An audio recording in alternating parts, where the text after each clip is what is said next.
Hi friends, இன்னைக்கு நம்ம வீட்டில் பார்த்தீங்க அப்படின்னா கேரட் வந்து நிறையா இருக்குது. ஸோ அதுக்கு கேரட் அல்வா பண்ணலான்னு சொல்லிட்டு ரெடி பண்ணிட்டு இருக்கோம். அதுக்கு வந்து பார்த்தீங்க அப்படின்னா நீங்கள் எடுத்தாச்சு. யார் யாருக்கு கேரட் அல்வா பிடிக்கும்னு சொல்லுங்கள். நெய் போட்டாச்சு. அடுத்து நெய் விடட்டும்.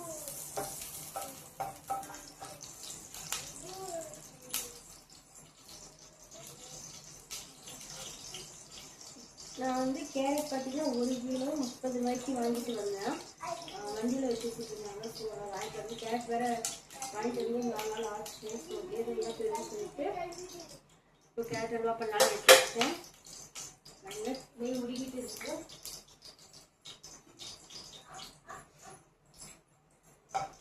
இப்போ நெய் நல்லா சூடிடுச்சு. இப்போ அதுக்கு சிம்மில் வச்சுட்டு நம்ம கேரட் எடுத்து அப்படியே இதை போட்டுடலாம்.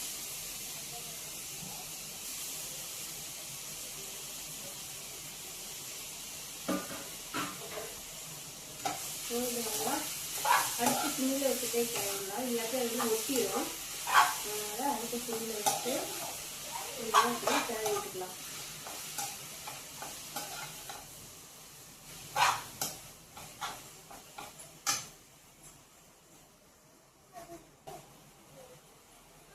இப்போ பாருங்கள், கேரட் நல்லா வதக்கியாச்சு. அடுத்து இது பார்த்தீங்கன்னா பால். இது வந்து இண்டக்ஷனில் சூடு பண்ணிட்டேன். ஸோ வந்துட்டு சூடு பண்ண பாலை எல்லாத்தையும் ஊற்றிக்கலாம்.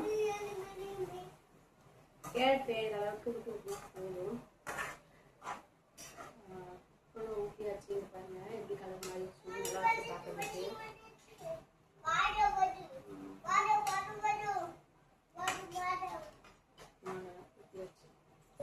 இப்போ இந்த கேரட் வந்து இந்த பால்ல நல்லா வேகட்டும். ஃப்ரெண்ட்ஸ், நேற்று வந்து பார்த்தீங்க அப்படின்னா யூடியூப்ல ஒரு வீடியோ பார்த்தேன். என்ன அப்படின்னா, யூடியூப்ல வந்து வீடியோஸ் போடுறாங்க கண்டென்ட் கிரியேட்டர்ஸ். அவங்கள வந்து ஒரு காலேஜுக்கு வந்து சீஃப் கெஸ்டாக கூப்பிட்டுருந்தாங்க. இப்போல்லாம் இந்த கல்ச்சர் வந்து ரொம்பவே அதிகமாகிட்டு இருக்கு. இந்த மாதிரி யூடியூப்ல வந்து வீடியோ போடுறவங்க எல்லாத்தையுமே வந்து செலிபிரிட்டின்னு சொல்லிட்டு ஒவ்வொரு ஃபங்க்ஷனுக்கு கூப்பிட்டு இருக்காங்க. இது வந்து எல்லாரும் எப்படி பார்க்குறாங்க, எல்லாரும் இது என்கரேஜ் பண்ணக்கூடாதுன்னு தான் சொல்லுவேன். ஏன் அப்படின்னா, நாங்கள் ஸ்கூலில் அது வீடியோவில் கீழே கமெண்ட்டில் ஒருத்தவங்க சொல்லியிருந்தாங்க. அப்போ ஏன்டா நாங்கள் சின்ன பிள்ளையா இருக்கவங்க மட்டும் ஐஏஎஸ் ஐபிஎஸ் கூப்பிட்டு வந்து அவங்கள மோட்டிவேஷனல் ஸ்பீச் தான் சொன்னீங்க. அப்போ படித்து ஐஏஎஸ் ஆக ஐபிஎஸ் ஆக எங்களையே சொன்னீங்க அப்படின்னு சொல்லிட்டு வருத்தப்பட்டிருந்தாங்க. அது பார்க்குறப்ப ரொம்பவே கஷ்டமாக இருந்துச்சு. ஏன்னா படிப்பு எவ்வளோ இம்பார்ட்டன்ட். ஆனால் படிப்பை விட இதில் தான் யூடியூப்ல வீடியோ போடுறது தான் வந்து பெருசு அப்படிங்கிற மாதிரி இப்போ இருக்க ஜென்ரேஷன் குழந்தைங்களோட மைண்ட் செட் மாற்றிட்டு இருக்கிறாங்க.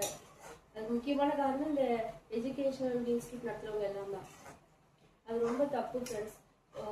ஒரே ஒரு அட்வைஸ் என்னன்னா, இந்த காந்தாரா படத்தில் சொல்கிற மாதிரி தான், வெளிச்சமாக இருக்குன்னு மின்மினி பூச்சி பின்னாடி போயிடாதீங்க, தொலைஞ்சு போயிடுவீங்க அப்படின்னு சொல்கிறாங்க ஹீரோ. அந்த டைலாக் தான் இந்த யூடியூப் இன்ஸ்டாகிராம்ங்கிறதுலாம் மின்மினி பூச்சி மாதிரி தான். பார்க்க அழகாக இருக்கும், ஆனால் அது ஒரு நேரம் வெளிச்சம் கொடுத்துட்டு அப்புறம் இல்லாமே போயிடும். ஆனால் படிப்புங்கிறது சூரியன் மாதிரி, அது நைட்டு போனாலும் திரும்ப பகலில் வந்தே தீரும். ஒரு நேரம் நம்ம படித்த படிப்பு வந்து ஒரு இடத்துல நமக்கு கை கொடுக்காம போகலாம். ஆனால் நம்ம வந்து அதுக்காக தொடர்ந்து போகாமல் நம்மளோட படிப்பை வந்து எப்போ இல்லாமல் இருந்தாலும் ஒரு நாள் அந்த படிப்பு நமக்கு கண்டிப்பாக ஹெல்ப் பண்ணணும்.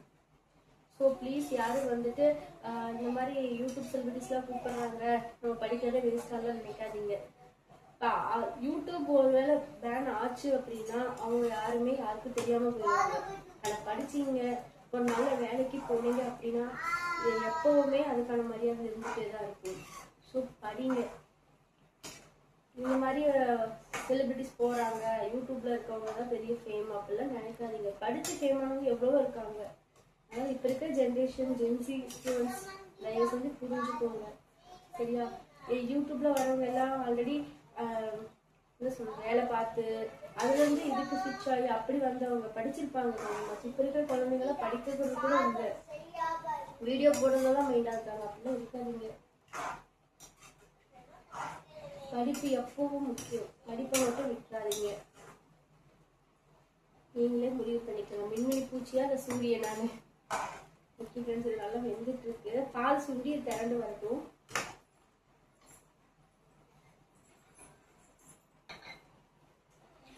அடுத்து இங்க பாருங்க, அது வந்து 1/2 டம்ளர் சுகர் எடுத்து வச்சிருக்கேன். அதை நம்ம இப்போ ஆட் பண்ணிடலாம். 10 மறுபடியும் சேர்த்துக்கலாம். இப்போதைக்கு அளவா மட்டும் ஆட் பண்ணிருக்கேன். ஏன்னா சுகர் நிறையா இருந்தாலும் தகுதிடும். இதை போட்டு சுகர் கரைக்கிறதுக்கு அப்படி விட்டலாம். கேரட்டோட வெந்துருச்சு, இன்னும் கொஞ்சம் மட்டும் இருந்தா போதும். அது கரெக்டாக சுகர் கரைஞ்சி வந்துட்டு இது வேறதுக்கு சரியா இருக்கு.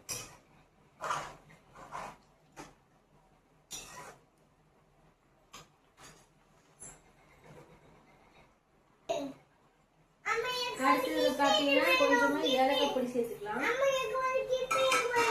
என்னப்பா? ஐயோ நெய்யை எடுக்காம சரி தரேன். மூடி எடுத்துட்டு வா போ.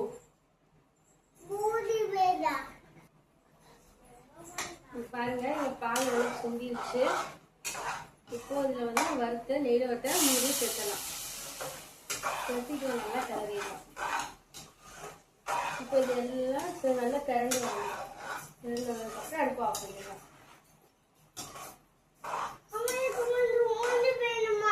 சேசாமி தரையிருங்க. வாங்க வாங்க வாங்க. என்ன பண்ணுமா?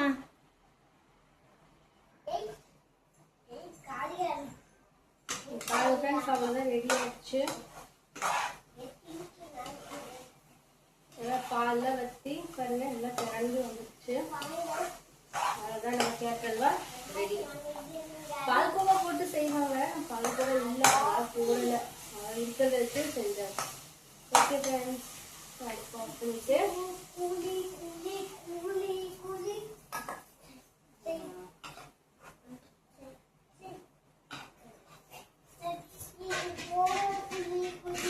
பாருங்க ரெடி ஆயிடுச்சு. அவ்வளோதான் ஃப்ரெண்ட்ஸ். ஓகே, யார் யாருக்கு இந்த கேரட் அல்வா பிடிச்சிருக்குன்னு சொல்லுங்க. பிடிச்சிருந்தா லைக் பண்ணுங்க, சப்போர்ட் பண்ணுங்க, சப்ஸ்கிரைப் பண்ணுங்க. பாய்.